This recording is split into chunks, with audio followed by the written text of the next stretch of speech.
Last week I watched the British Soap Awards. You know the type of thing, all the actors turn up dressed to kill, and sometimes it seems as much about who's got the best dresses on and who can get in the paper the next day. But anyway, they all turn up with their designer clothes and their best hairstyles, and not just the actors, the writers and all those to do with the production of soaps come together, and they're all hoping to receive an award.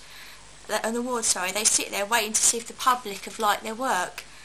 And it's the viewers who voted in these particular awards that I watched, in the different categories like Best Actor or Actress, Best Storyline, Best Exit, Best Episode and so on. There's even a Lifetime Award for an outstanding contribution to soap. Now, people aren't perfect or particularly fair. I mean, they may have voted for someone, for example, because they're good looking or because their storyline relates to something that's happened in their own life personally. In fact, soaps do seem to tap into people's everyday lives and their highs and lows and whatever, and that's probably what gets a lot of people watching them.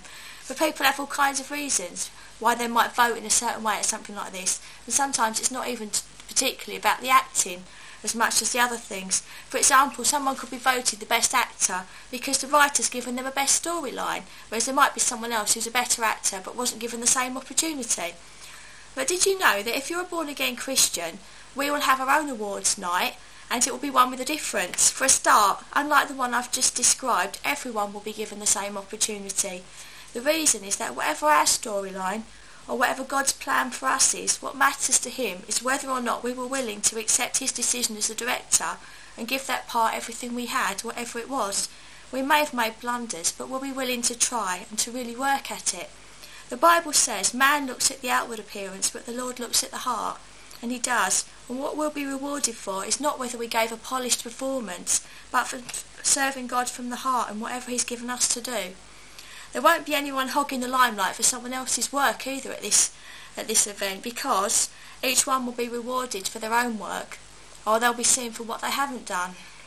This is not talking about salvation, because we're saved by grace through faith. I'm talking about how we live our Christian lives after salvation. You see, God has a plan and purpose for each of us. Now, we've been talking about soap operas, but they're fantasy. And while people work hard at their jobs on them, think how much more important it is to serve God. People get to judge the work of actors, and on shows like this you see the results and the writers and whatever, but you know, there's someone watching our work too. I just want to read from 1 Corinthians 3:11-14. And it says, "For no one can lay any foundation other than the one already laid, which is Jesus Christ. If any man builds on this foundation using gold, silver, costly stones, wood, hay or straw, his work will be shown for what it is, because the day will bring it to light. It will be revealed with fire, and the fire will test the quality of each man's work.